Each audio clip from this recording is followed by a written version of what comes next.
দেখেন, আমরা একই মায়ের সন্তান, একই বাবার সন্তান, এক বিছনায় ঘুমাইছি, এক লগে বড় হয়েছি।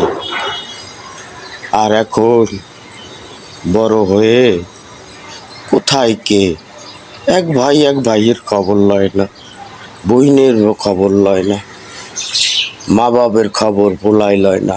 সন্তান যার যার স্ত্রী, সে তাকে নিয়ে ব্যস্ত আছি।